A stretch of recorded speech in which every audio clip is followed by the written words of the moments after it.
penis.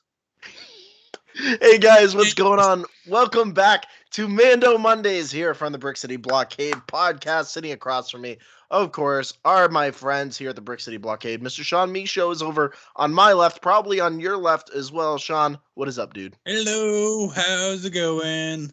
And on his right, just below me, is Andrew Merton Gerrish, of course, the host of Words of the Wills. Andrew, what is up?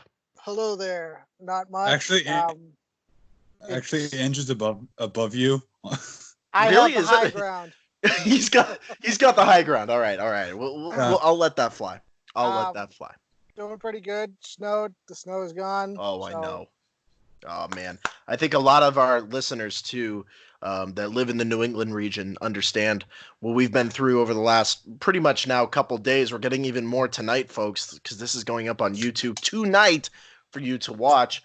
We're just packed in with snow and whatever else. We're trying to work our way through it, but it seems like the New England weather has arrived finally in this region, so we're looking forward to it. But it has no doing on us not watching The Mandalorian, because we got 2 episodes to talk about here on Mando Mondays. And let's start off with Chapter 3, because the first 2 chapters, I'll just start this off quickly, I think really encompassed everything that we wanted to see early on from this television series in particular on Disney Plus.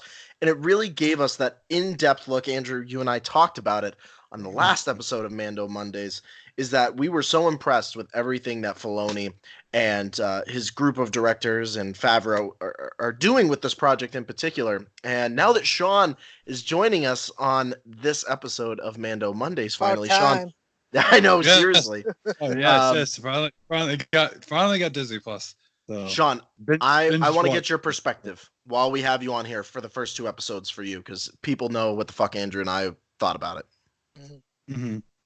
Yeah. I finally got it, and the first 2 episodes were fantastic. Oh my god!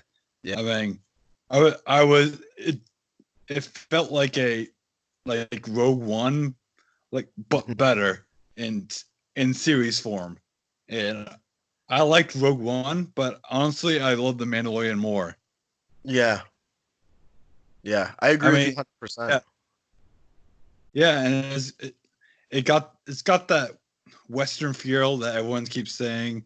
I mean, the characters are so great. We saw IG-88 in the chapter 2. Yeah, chapter 1. No, we were introduced to IG-11 early on in the series. IG-11. Oh, right. They all look the same. Yeah. And it's not a racist thing. All the droids look the same. That's why Mando doesn't like droids. Racist. Yeah. Well, then again, the Clone Wars kind of made people not like droids, so. Well, we can't... Folks, we can't decipher against our droids. We can't do that. That's not fair. Well, we saw in his the flashback. Clone Wars did make that happen. That's true. Yeah, I know. That's the arguable points that you can make when it comes to how droids were affected by the Clone Wars. Why. Well, did you know the bartender on Tatooine? His parents were killed by droids. That's why he doesn't allow droids in his cantina. We don't serve your kind here. Exactly. That is a sad way. Oh my goodness gracious. Mm-hmm.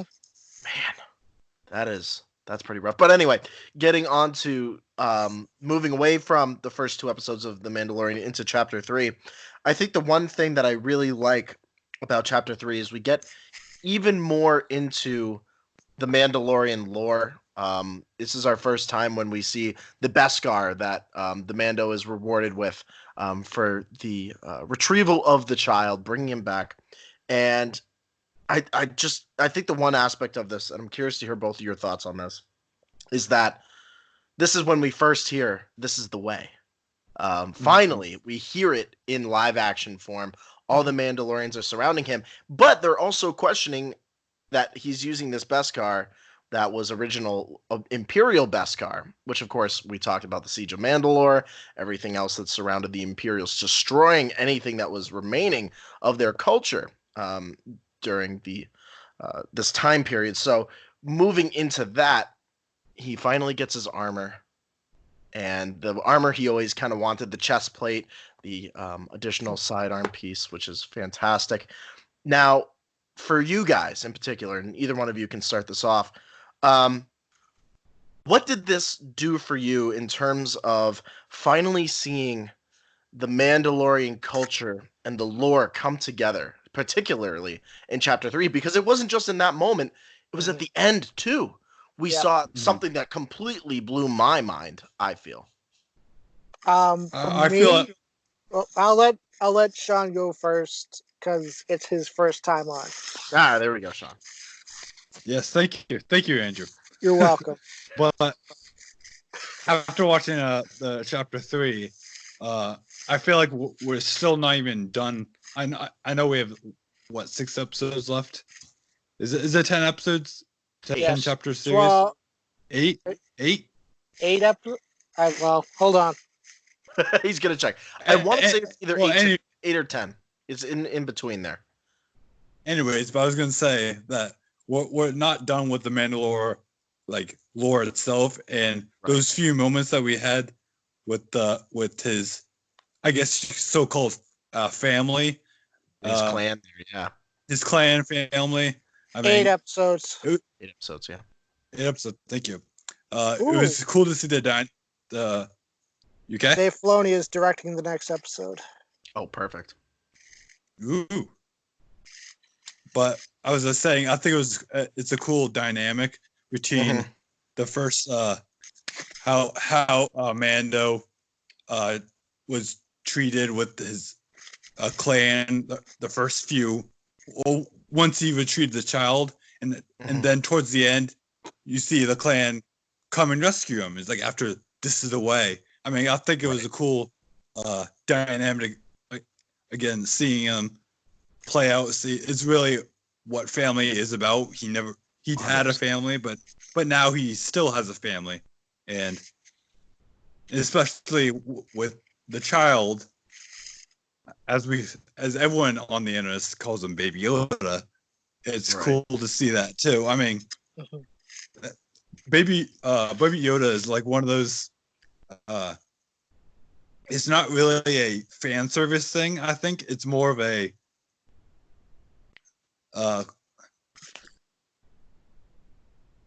more of a not a trophy system, but more of a. I see where you're coming from. For Mando's how it's gonna go for him towards the end of the series. I don't know what that word I'm trying to think of. Yeah, Baby Yoda in this case, or the child in that case, I think what you're trying to say, Sean, is really being used as a plot device to push forward what the Mando wants to accomplish. It's taking the character of the Mandalorian, it's allowing his character to be flushed out by showing also through Baby Yoda some of his vulnerabilities. That he truly is a Mandalorian deep down inside, but he's human too. He understands that the child is much more than what was told to him by whatever job description he was given in particular, by whatever the disc told him. The Baby Yoda is simply a plot device that everybody has been seeing, and I think is a great marketing point for this show, but accomplishes so much more in the long run too. Right. Too much of that meme though. Too much of a meme. Yeah. I hate that. And I love Baby Yoda itself, but just the meme just came out and it's driving me insane. I don't like it. Andrew, your take particularly on Chapter 3 here. Honestly, it's easily been my favorite episode so far. Yeah. Because seeing how the other Mandalorians interact with each other, how they sometimes butt heads, and the building of his armor, and seeing more flashbacks of when he was a kid during the Clone Wars, right, and stuff like that. I did think that they were probably getting rid of Baby Yoda for now, and then he was going to come back for him. Gotcha. But then I love the stealth part where he's rescuing Baby Yoda. Oh, that was Uh, great. That was my favorite part in the whole Yeah, episode, I think. the silver armor, I feel, has a really cool, unique look to it. It's not like Jango Fett's. Jango Fett's was silver, but slightly different. That's a good point. His armor looks more. Jango's look not as strong as the Mandos. And well, I'm just gonna come out and say it, but You might as well. There's a certain Mandalorian we get somewhat introduced to that butts heads with Mando. His name is Paz Vizsla. Mm-hmm. Who else is he possibly related to? Well, it's Clan Vizsla, so there's got to be relations to Sabine Wren. Yeah. Sabine Wren, pre Vizsla. Pre Vizsla, yep. The Darksaber, everything. And I think he butts heads with Mando because this is my view on it, he feels he should be leading them more than Gotcha. possibly the female Mandalorian. And the thing that I love is that Jon Favreau is Paz Vizsla. Yes. I even, not gonna lie, I think he's also in the armor. Oh, that's a good point. We're gonna find that out probably. Because Jon Favreau is a big guy. And yeah, it would make sense. That Mandalorian is a big Mandalorian. I mean, direct relations to Iron Man in every aspect and form. Exactly. No, he's happy in the Marvel. Oh, I thought you said Chappie, like the movie. I was like, where did that movie reference come from? I said happy.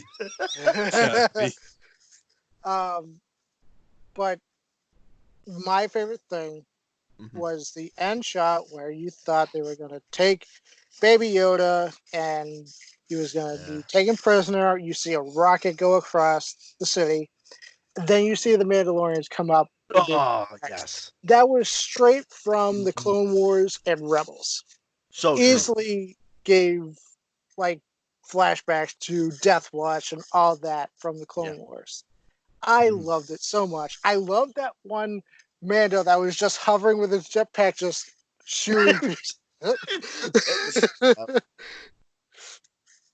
But that was easily the best shot from anything Star Wars for me.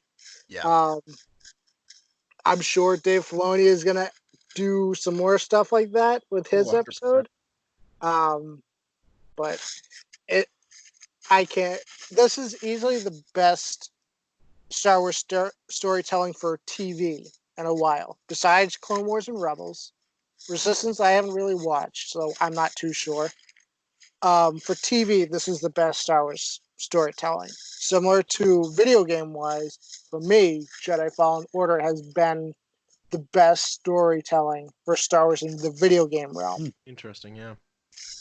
Interesting. So basically, I mean, I think the one thing that we can all agree on with Chapter 3 in particular, kind of wrapping up on it, is that we really saw the work of Filoni and Favreau with this episode.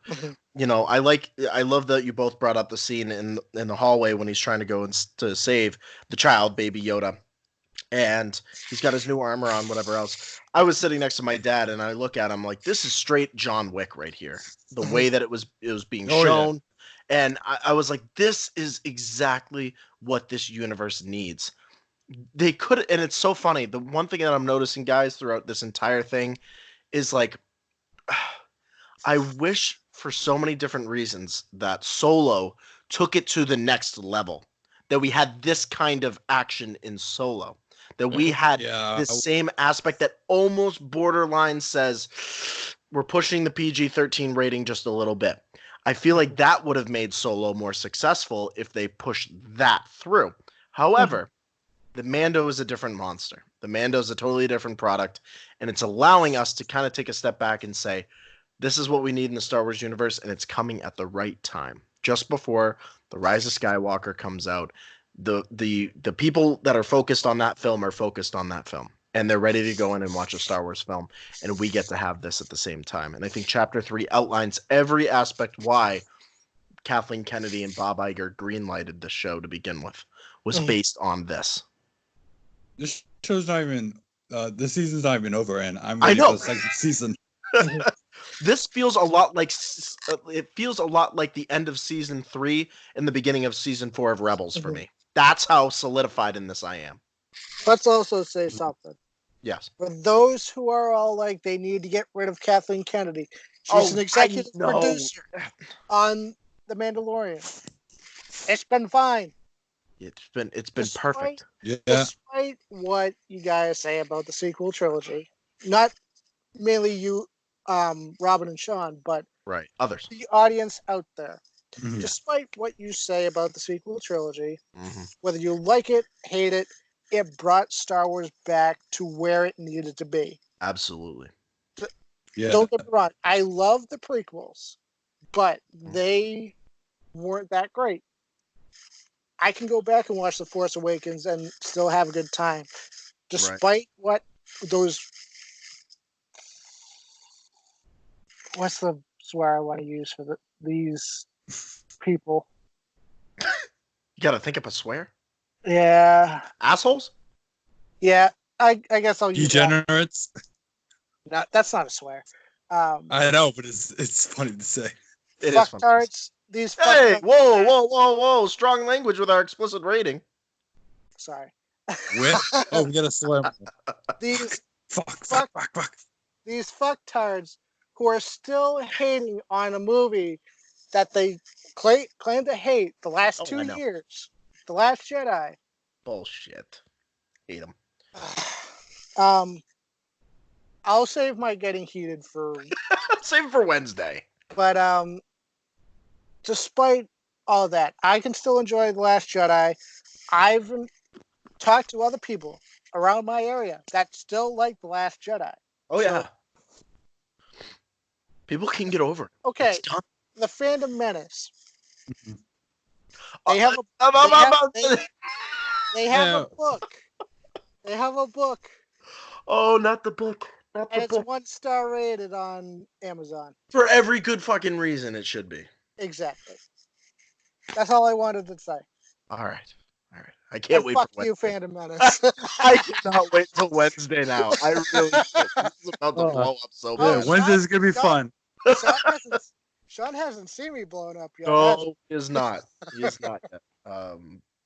Yeah, so Chapter 3, I think, did some fantastic things, folks, with The Mandalorian. If you haven't checked it out, please go over. I don't know why the hell you're listening to this if you haven't, because we just spoiled the entire thing for you.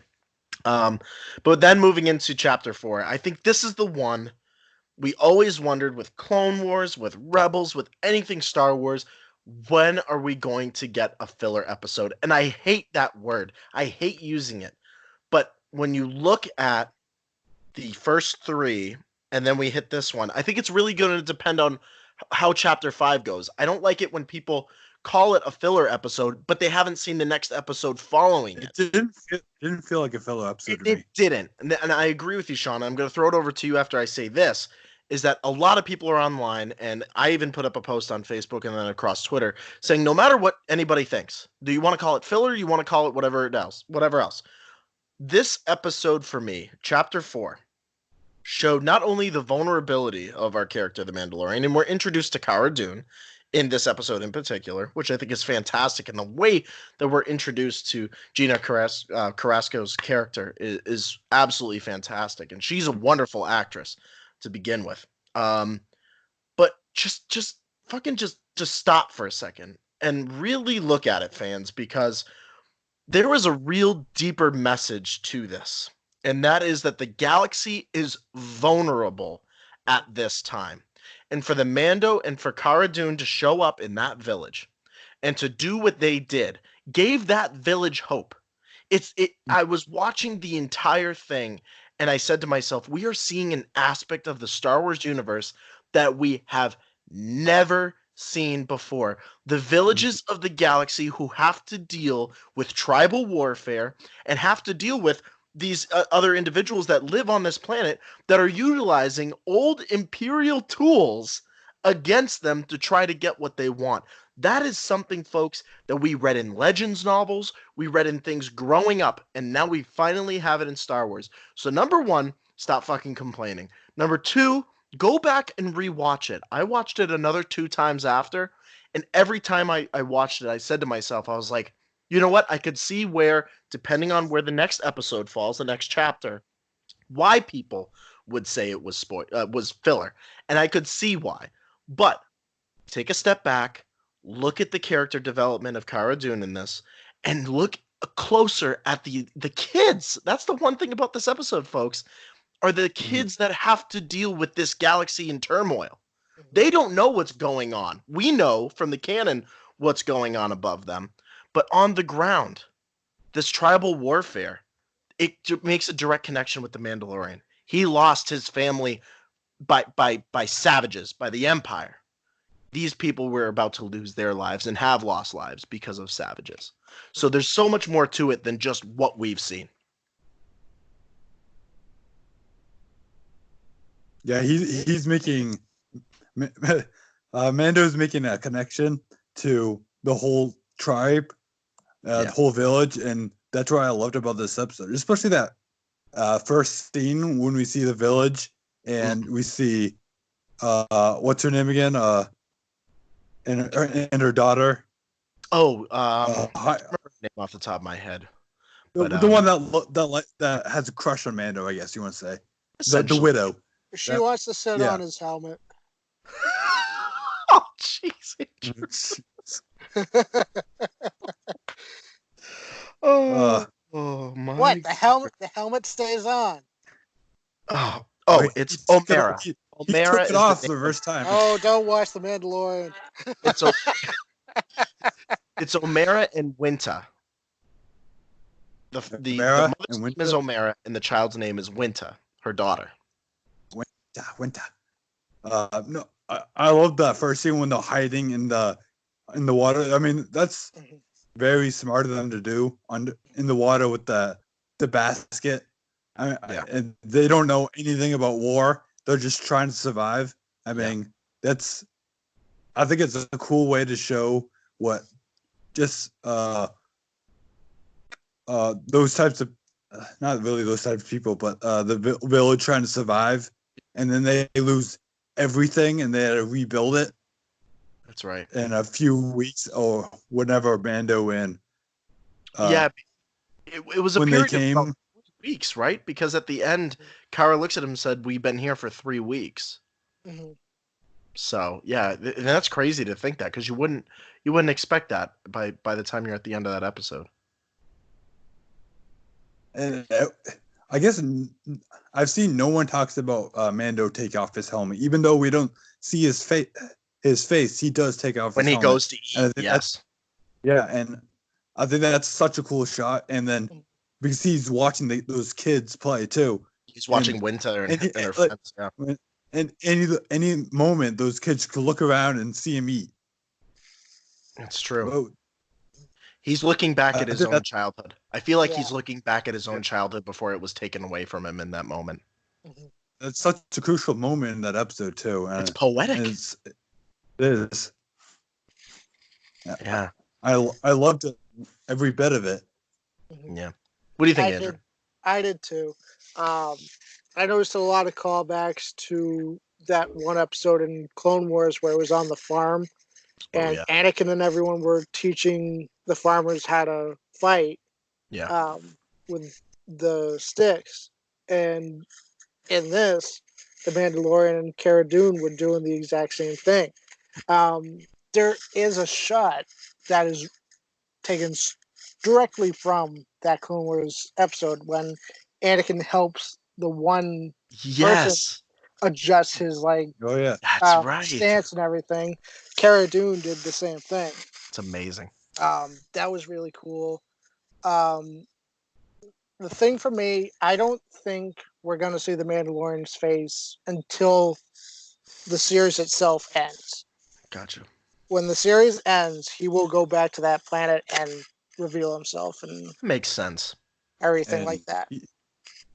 Like he said, he'd be done revealing himself. Wouldn't be a Mandalorian anymore. It'll be all over. Right. And that's technically Jango Fett's not really a Mandalorian, but took off the helmet.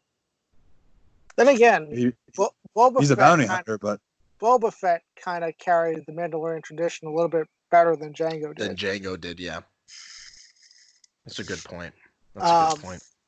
But I love this episode.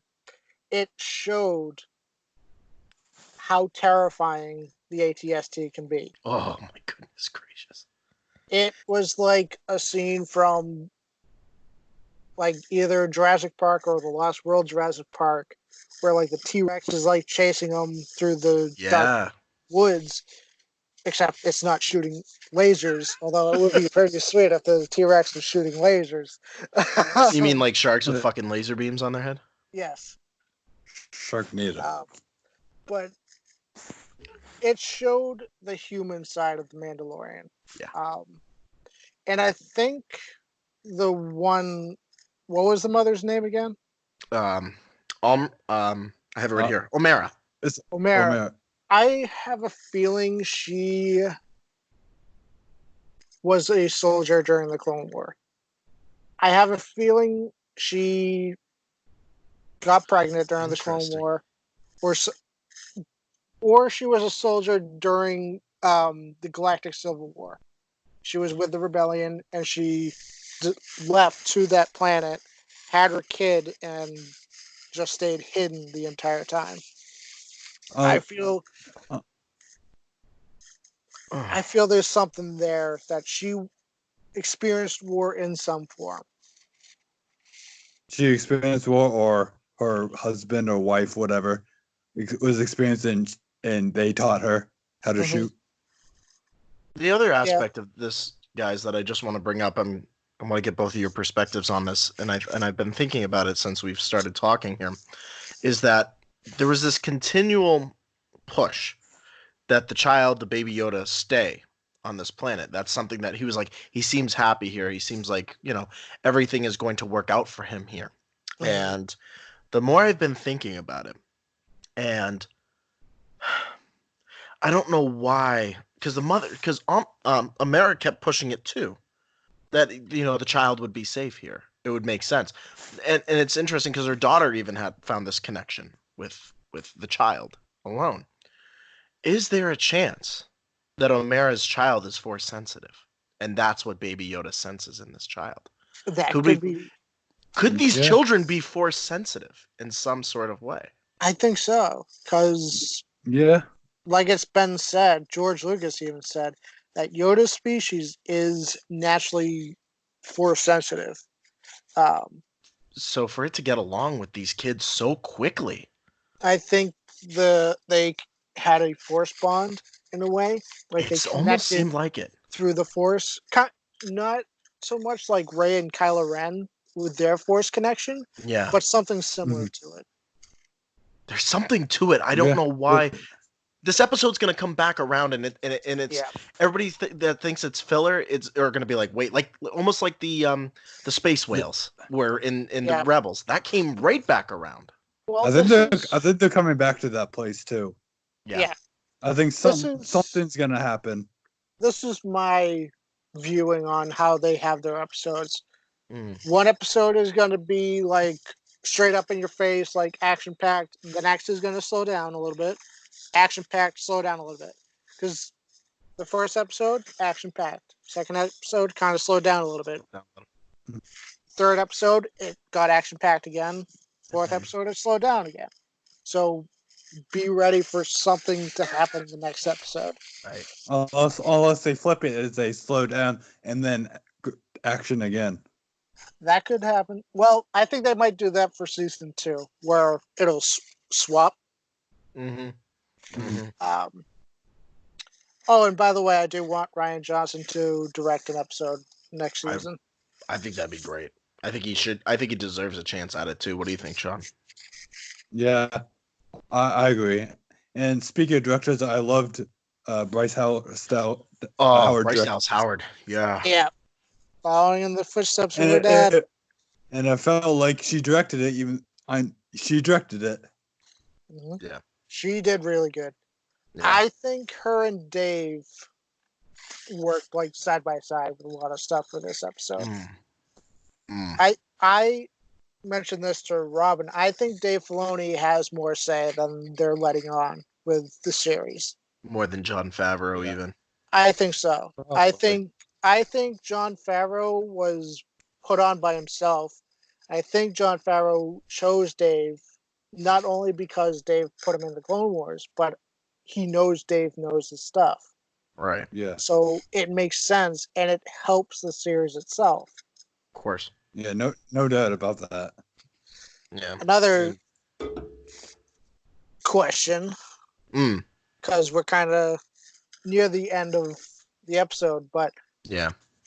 do you think we will see a lightsaber at all Wow. in Good the series? question. Will Wow. we see the dark saber? Will we see Paz Vizsla get the dark saber? I say no. No. No. Well, I think who has the dark saber now is the question. That is the question. That is the ultimate question. Because didn't Sabine's mother have the dark saber? Yes. It was on Mandalore. So It was in Vizsla's possession. maybe Paz Vizsla does have it, but he doesn't use it. He could already know something of it. Or he gives it to the Mandalorian, and the Oh, Mandalorian has a lightsaber. Oh. or did he use the saber to melt it down for his armor? That would be cool, That'd be different. but it would kind of be hard to do that because It would be, but I mean, I think the one thing that we're definitely going to see, I think we're definitely going to. Sabine. There's gonna have to be at some point. I don't see Dave Filoni being on a project that involves Mandalorians and us not going back to Mandalore at some point. Oh man, a live action Mandalore. I don't know why I see that. Maybe season 2. There's Season I- 2. I think it would be too. I think it would be too early to show now. Yes, I agree. Season 2. I think something's gonna happen on Mandalore, and all the Mandalorians come together because they're all kind of scattered. If you've noticed, Right, they are. I think something happens on Mandalore, and they all come together to liberate the planet. Is this our first time that we? Let me pose this question. This will be the last one for me in particular for this episode. You say If that they- now. Well, I'm trying my best. Trust me. later in. I'm trying my best. Is this the first time that we're going to see them return to Mandalore and suddenly the First Order shows up on Mandalore? That would be interesting. Because they want, like the Empire utilized Mandalorians for their purpose. Did they go through the archives and see that was a possibility alongside it, just as a resource in particular, and then they ran into a whole other situation. Palpatine does have a lot of contingency plans, so He does. It's very possible that there was something on Mandalore that he wanted them to get when he quote unquote died, but he didn't really die, but So the Mandalorian, really, in your perspective, Andrew, we're gonna see ties into the sequel trilogy in particular, and possibly Yes. even just those smaller connections that allows us to say that's why Palpatine's still alive in The Rise of Skywalker. I think so. Yeah. There's even hints to stuff in Fallen Order for other contingency plans that So Palpatine has. So they're teasing it. They're teasing it. What do you think, Sean? Though, I mean, like, what if we go to Mandalore in particular? At the maybe in season 2 or whatever else, what is the one thing that you want to see? Do you want to see Sabine's mother? Do you want to see the Wren family? What is it in particular for you? I mean, I would love to see the Wren family, and then we have like maybe like a not a statue, but more of a something for Sabine. I think that would be really cool to see like a not a painting, but what do you call those? mural Mural for Sabine. That'd be cool. like there's a child in it, and it's Sabine is like it's a mural of the family, and she's in it or something, or they talk about her being born, like somebody is having birth or whatever else during that time. Or we just see the mural of everyone from Rebels. That would be cool. Because we are in that time period. Mm-hmm. We are in that time period where, whatever's there is there, and then maybe there's. Oh man, because this is what Dave teased at the end of Rebels. Yeah. Here's a posing question: do we see Ezra and Thrawn? Does Mando just run into him? I see Ezra and Thrawn maybe showing up in Rise of Skywalker. Doing something along those lines. I think they might come to the court that Lando is holding in that place where everyone's gathering. How cool would it be if we see the Mandalorian run into live action Zeb and Callus at one point? Because they're off on doing their own thing. They went back to the Lasat planet. They went to the Lasat planet. But how cool would it be if the Mando had to go there for some reason? It'd be interesting. I feel like there's going to be a Rebels connection somewhere in this. Would Steve Blum there has to be play the live action Zeb? That would be amazing. It would. Caravast. If we see Ahsoka finally in live action form, you come. I mean, guys, there's nothing saying. I mean, Dave said something along the lines of saying, you work on this character for so long, then you see the live action version of it. Is he talking about Ahsoka? Is he talking about Sabine? Who knows? Man. So many questions, guys. So many questions. And we want to leave you guys with the idea that, you know what? You guys can share your questions, of course, with us across social media using the hashtag Mando Mondays and tweeting us out at Brick City SWPC. We want to hear. We're going to have a lot of polls coming up here with our Wednesday episode. Those will be up tomorrow for you all to get involved with and to answer, and we'll share those results of those polls and your thoughts, of course, on Wednesday on our Words of the Wills podcast recording live. Andrew, I'm super excited. Back with Words of the Wills, yes. And we're going to give it to the people. And Sean gets to join us, too. Yeah. Oh, yeah. It's going to be Sean's first episode, so it's going to be pretty fun. Second. And, yeah, but I goofed it. Yeah, Robin fucked up, so. You did. And then I had to come on and save my own show. All right. Helping Renee. All right. I think we've heard that story 20 times. But conclusion, Robin. From this Thursday, we will be 2 weeks away from a new Star Wars. Amazing. I'm so excited. Disney's pouring out everything so quickly. I thought you almost said Disney porn. That was amazing. I mean, that's a discussion. Save it for Wednesday. I think we need to save that for Wednesday. I did give them money over the weekend. I went. I did give them money over the weekend. I went to see Frozen 2. Oh, okay. How was it, by the way? Better than the first one, and I loved the first one. Was it 80% movie, 20% music? What was the ratio on it? What would you say out of 100? 50-50.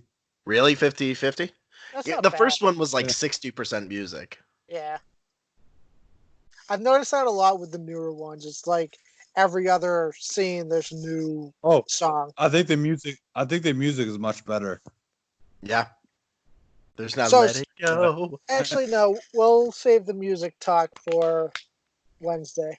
I think so. That's gonna be a nice because episode. I specifically want to talk about a TV spot that had a certain theme in it. Ooh, look at that teaser. Oh yeah, look at that teaser right there. Yeah. Okay, I see what we're doing here, guys. It's that time of the show. We'll catch you on Wednesday, but it's that time of the show here on Mando Mondays. It's a little thing we like to call, guys, Plug time. Plug time. Sean, let's start with you. You guys could follow me on Twitter at SeanMichaud1. Follow my Instagram at it's Zone Z. Follow me in music at Bandcamp. Bandcamp. and SoundCloud, and friend me and follow me on Facebook. Andrew, what you got for the good people? You guys can find me on Twitter at agerrish1, Instagram Andrew62592, YouTube Commander Nerd. I have two new videos up. One reviewing sweet. Ultra Saber. The second one a Black Friday meetup with Durant Cinema, and a few other friends of mine. Be sure to go and subscribe to Durant Cinema. He does a lot of fun Blu-ray hunts and whatnot. So if you guys like the Black Friday hunt, that's pretty much going to be the same idea as when these guys come down for Rise of Skywalker on the 19th. Oh boy. Exciting. It's super exciting. I cannot wait for that day to come. I'm going to keep it fucking simple. You guys can follow me on Facebook. Head on over to Instagram. Follow me, www.brickcityblockade.com. And also Patreon to support the T-Public to rock the network. And also Starlight Children's Foundation to bring smiles to kids' faces in hospitals around the country every cent at a time. I have something to plug. Plug it. They have Mandalorian pop sockets, and you can get Baby Yoda as your pop socket. There you go. Pop a Yoda on the back of your phone and call it a day. Pop Yoda. All right, guys. Thank you so much for watching and listening to Mando Mondays here from the Brick City Blockade. And hey, it's not a fucking podcast until we say it. May the Force be with you. May the Force be with you. Force Fucking be with always. you. Fucking always, man. You have the Mando set for Mini. When it should be set to W for Wumbo. Mandalorian? Mandalorian. Look.